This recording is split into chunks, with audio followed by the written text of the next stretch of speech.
The sun was just beginning to rise over the quiet town of Maplewood when Daniel, a 32-year-old graphic designer, sat on his balcony with a cup of coffee that had already gone cold.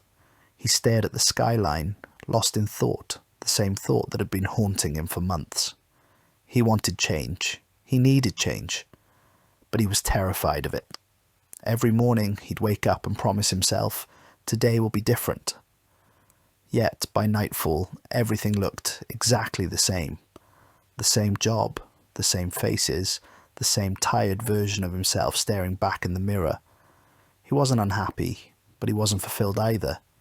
It was as if he was standing in a hallway, too afraid to walk through the next door, but too restless to stay where he was. Daniel had a stable job at a marketing agency. Good pay, good team, predictable life. But inside, he felt empty, like he was meant for something more, but didn't know what that more was. He often scrolled through travel photos online, imagining himself designing from beaches in Bali or small cafes in Europe.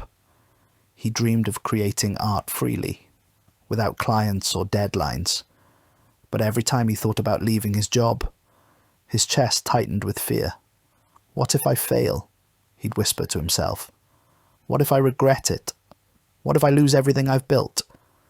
So he stayed, trapped between wanting to leap and needing to feel safe.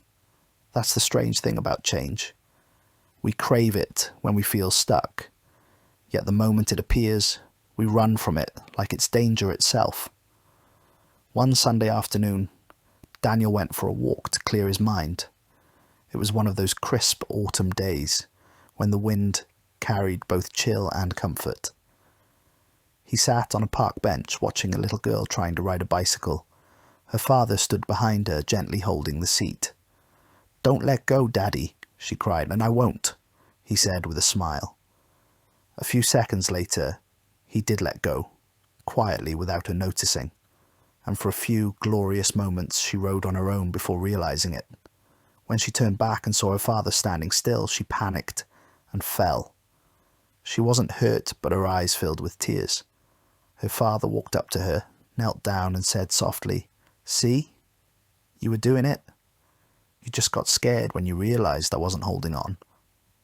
Daniel felt something shift inside him. Wasn't that what life was doing to him too? He wanted change, but was afraid of the moment life would let go of his comfort zone. That night, Daniel couldn't stop thinking about the girl. He realized that most of our fear of change isn't really about the change itself. It's about losing control. We fear uncertainty. We fear the unknown. We fear the part of us that might not be enough to handle what comes next. But deep down, another part of us craves that very uncertainty. The thrill of possibility, the beauty of starting fresh, and the freedom of not knowing what could happen next. We are both the little girl and the father. Part of us wants to hold on, while the other part knows it's time to let go. A few days later, Daniel met with his old friend Mia, who had recently started her own art studio. She looked radiant, peaceful in a way he hadn't seen in years. "How did you do it?" Daniel asked. "Weren't you scared to leave everything behind?" Mia laughed gently. "Of course, I was terrified. But you know what's scarier? Waking up one day and realizing you never even tried." Her words hit him like lightning. For the first time, he felt more afraid of regret than of change. That night, Daniel opened his laptop, typed his resignation letter, and stared at it for a long time. His hands trembled. His heart raced. He didn't click send. Not yet. But he saved the file and whispered, "Soon." A month passed. The routine continued. Coffee, office, deadlines, home. But something in him had changed. He began spending his evenings sketching again. He created digital art and shared it online. Slowly, people began noticing. Comments poured in. A small community started to form around his work. And then one day, he got an email. A small cafe in Italy wanted to buy his artwork for their wall. He stared at the screen, frozen. This was it. a sign, a whisper from life saying, "You're ready." He went back to that same park, sat on that same bench, and smiled. He finally clicked send on his resignation letter. The first few weeks after quitting were chaotic. No fixed income, no structure, no safety net. But strangely, he didn't feel lost. He felt alive. Some days were hard. Some nights he doubted himself. But every morning he woke up with purpose, to create, to build, to become. He learned that change isn't a single moment. It's a journey of shedding old versions of yourself. It's uncomfortable because growth always is. Just like muscles tear before they grow stronger, our comfort must break before our courage can breathe.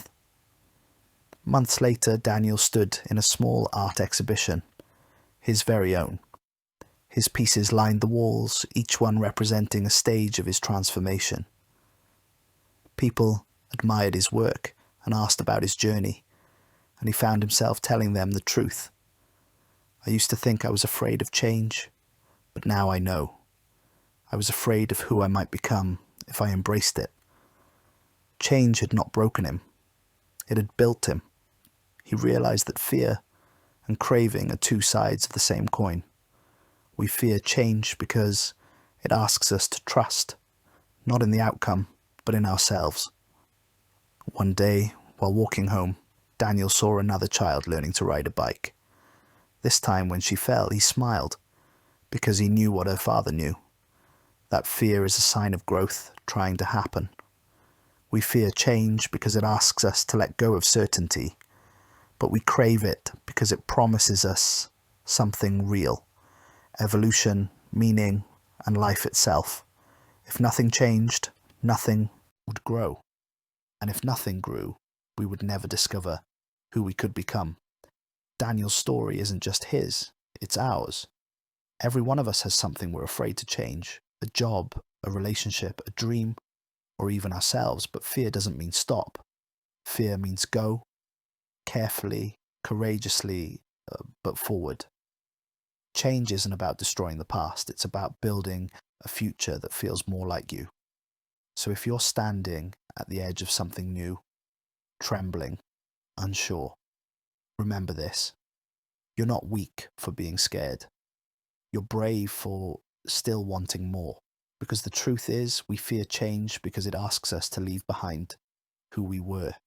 But we crave it because it's the only way to meet who we're meant to be. Life is always whispering, it's time. You may not feel ready. You may not feel strong. But you are. Every sunrise is proof that change isn't the end. It's the beginning of something beautiful. So don't fear it. Crave it. Embrace it. Become it. Because the moment you let go of what's safe, you make space for what's truly yours.